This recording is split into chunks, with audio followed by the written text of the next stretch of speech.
E aí, você sabe o que são linfócitos atípicos?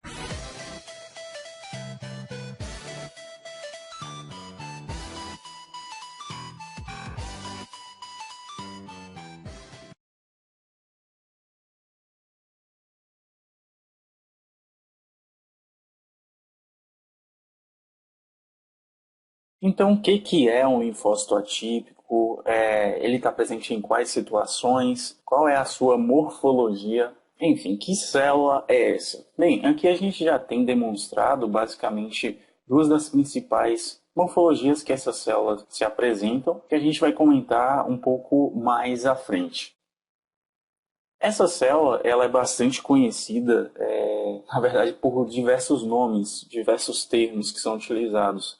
Célula de Turk, célula de Downey, propriamente linfócito atípico, ou linfócito reativo. Célula de Downey é um termo mais utilizado quando a gente tem a presença de uma patologia, que é a mononucleose infecciosa. O Turk aqui nada mais é do que o primeiro que relatou essa célula, foi o descobridor, digamos assim, ficou conhecido com o seu próprio nome. Linfócito atípico ou linfócito reativo são termos que são mais utilizados na rotina, e tem um que era usado antigamente, que hoje deve ser evitado, que é o termo virócito, que é como se nomeava essa célula pelo fato dela estar mais associada a infecções virais. O termo que é recomendado pela ICSH é o termo linfócito reativo. Então, como que a gente tem a origem de um linfócito atípico? Ele tem a origem, assim como o plasmócito também tem a sua origem. A gente tem um linfócito normal, que pode ser um linfócito T ou B, e aí em resposta aos estímulos antigênicos, ou seja, em resposta ao agente invasor, normalmente infecções virais, a gente vai ter a transformação desse linfócito normal, digamos assim, em um linfócito atípico. E depois disso a gente vai ter a nossa famosa expansão clonal, em que esses linfócitos atípicos irão gerar outros linfócitos por essa expansão, para que a gente tenha o combate, é claro, mais eficiente contra aquele agente invasor. Mas como no início a gente mostrou aqui essas duas imagens, mostrando dois tipos, digamos assim, diferentes de linfócitos atípicos.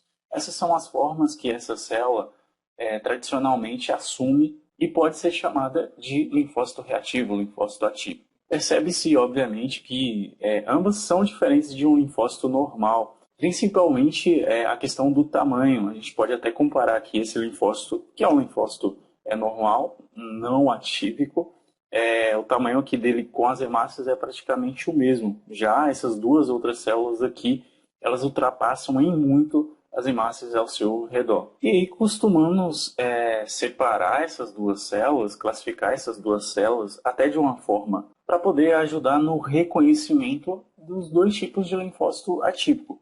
Essa primeira célula aqui, por exemplo, a gente coloca como linfócito atípico, linfócito reativo parado. Depois eu explico por que o parado.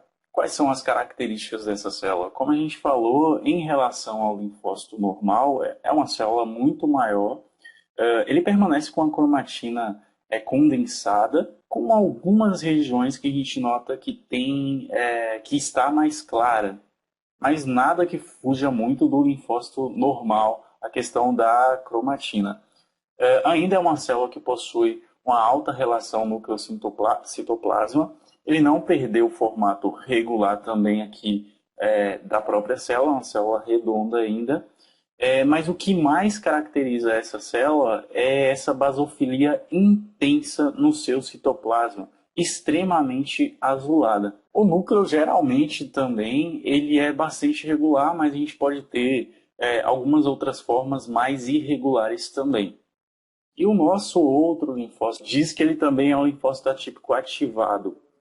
Na verdade, ambos são linfócitos reativos ativados. Mas o ativado aqui que a gente está falando é a principal característica que a gente nota nessa célula é esse recorte que ele consegue fazer. A gente diz que ele está respeitando as hemácias parece que ele está andando. Por isso que a outra célula ela é dita linfócito reativo parado, porque essa parece que está em movimento, está andando, e o outro parece que está só parado mesmo. Então, além dessa questão aí do recorte, o citoplasma mais irregular, a gente pode também verificar aqui que tem uma cromatina frouxa, mais delicada, como costumeiramente também é colocado. Por muitas vezes a gente nota a presença de nucleolos também. Outra característica dessa célula é que a gente tem uma basofilia residual exatamente no contorno em que essa célula está tocando as outras células, no nosso caso aqui, está tocando as hemácias. Enquanto que a basofilia do resto do seu citoplasma, ela pode apresentar áreas mais escuras, mais claras. Essa célula costuma causar bastante confusão porque, em algumas situações, ela é muito parecida com os blastos. O blasto costuma se assemelhar bastante a essa célula, como a própria questão aqui da cromatina mais frouxa, com a presença eventual de nucleolo nessa célula, a questão da basofilia aqui presente no citoplasma, uma leve basofilia. Nesses casos, o profissional ele vai precisar estar bem treinado, além, é claro, de ter algumas situações que vão nos ajudar ali, como se ele já tem diagnosticado uma leucemia, por exemplo, avaliar os índices hematimétricos, se ele está tomando algum medicamento, enfim, sempre vai ter uma saída para a gente poder diferenciar essas duas células nessas situações.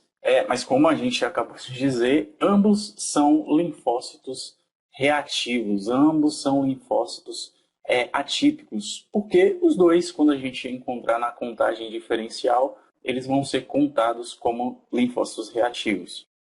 Então, em quais situações que essas células costumam estar em valores aumentados? É interessante saber, primeiramente, que essas células representam menos de 1% em condições normais. A exceção é válida aí para as crianças, onde é normal a gente ter o aumento da contagem dos linfócitos reativos. Como a gente já falou várias vezes nesse mesmo vídeo, é comum o aumento em infecções virais. A principal delas é a mononucleose infecciosa, onde geralmente os linfócitos T se tornam esses linfócitos atípicos contra os linfócitos B que estão portando o vírus Epstein-Barr. Outras situações, como a gente listou aqui, o citomegalovírus, adenovírus, rubéola, aí você dá uma pausa para poder checar todos. E como a gente também já havia dito, por conta dessa situação, desse aumento dessas células estarem ligadas a infecções virais, essas células ganharam o nome aí de virócitos.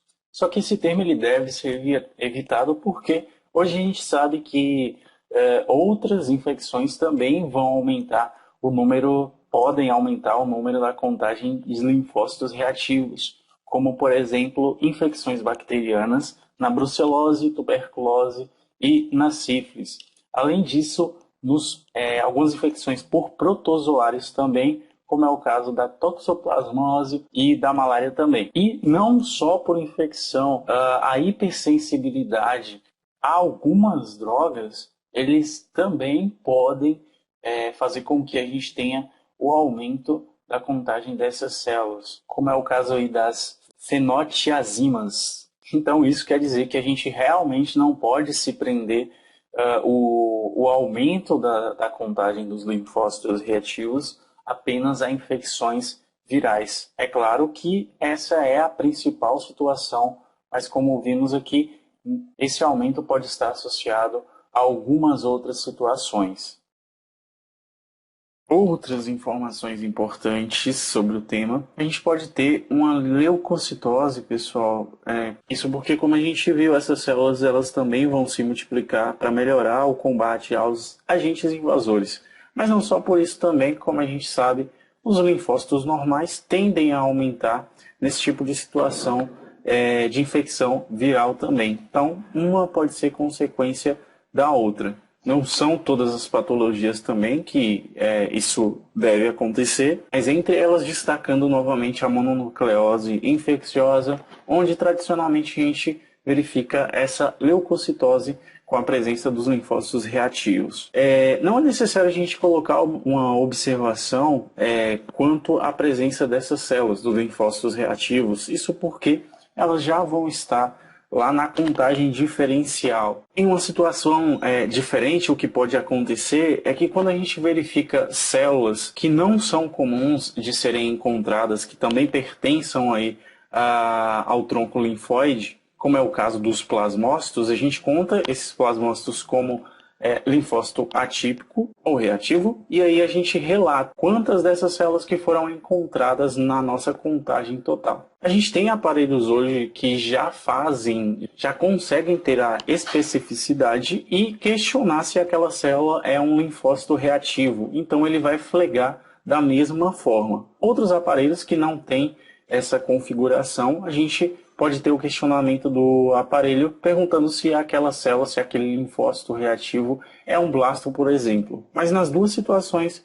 a gente vai precisar visualizar em lâmina para confirmar ou não aquela suspeita do aparelho. Quanto ao valor de referência, como sempre, a gente pode ter uma variação, mas normalmente a gente coloca aí até 4 células, um valor normal. Para crianças, a gente pode ter um valor um pouco maior, até 6 células, por exemplo. E recém-nascidos, de 7 a 10 células, costuma ser valores normais. Antes de encerrar, pessoal, recomendar aqui para vocês esse e-book. O link vai estar aí o primeiro link da descrição, se você quiser adquirir.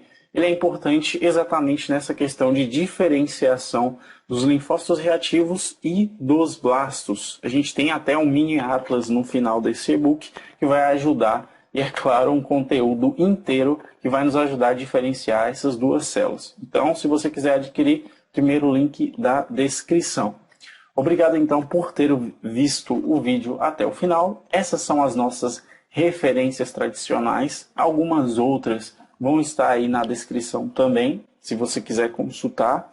Peço a você então, se não for inscrito, se inscreva no canal, deixa o seu like, siga a gente em todas as redes sociais, principalmente o Instagram, que é o que está em maior movimento. Lá a gente tem diversos temas, a gente tem opções de cursos, dicas de estudo, dicas de livro, enfim. Confere lá que você não vai se arrepender. É isso então, pessoal. Obrigado mais uma vez, forte abraço, até a próxima.